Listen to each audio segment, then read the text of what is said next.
Hey, I wanted to share with you all some watercolor-like techniques on a pattern paper. I thought that this would be a nice little contrast with all of the cardstock. So you've seen me gesso this paper. I will say that this is sped forward.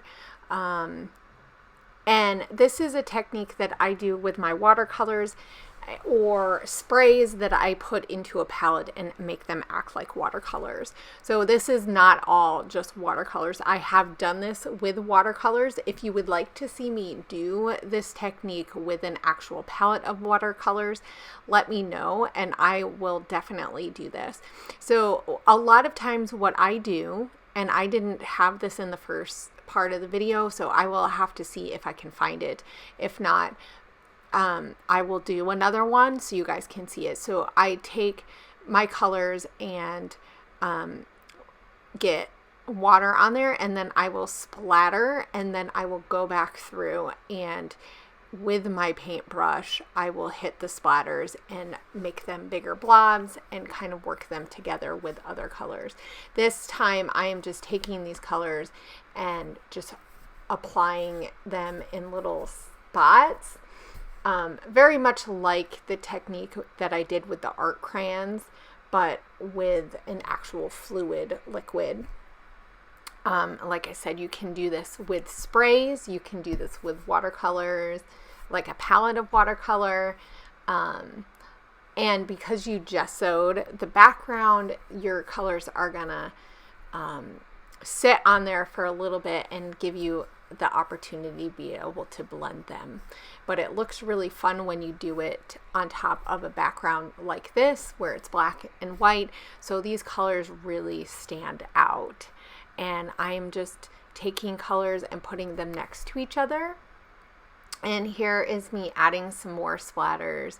I find that when you're doing this with like these little shimmers cups, that you really want to make sure you have a lot of water, because you're not going to get as many splatters if you don't use water. I'm sorry that my head is in the way. I find it a little distracting. So sometimes what I'll do is I'll just take my paintbrush. I like to use, when I'm doing this, a smaller paintbrush, just so that I can get a little bit more control over where I am placing these little color spots. And I am trying to blend these with other colors. I find that this is why it works really well when you pick colors that are really similar on the color wheel together, because they are going to blend nicely and you're going to get some other colors that maybe you didn't intend to get. So if you use two opposite colors, you definitely want to make sure that you dry them. I have done this before with totally different colors.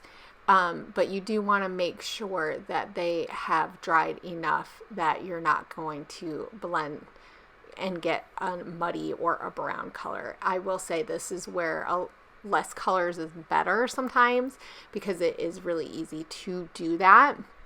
So as you've seen, I took some of sprays that I had in a palette, and I like to do this when I know I'm going to do something watercolory, because it allows me to not just dip my paintbrush in the bottle, which you can do. I mean, there's nothing stopping you from doing that.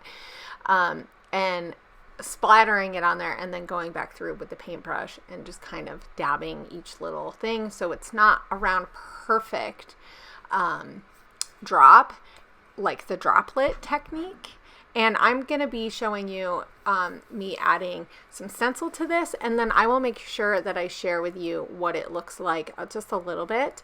And this is what I use for the background of my watercolor class.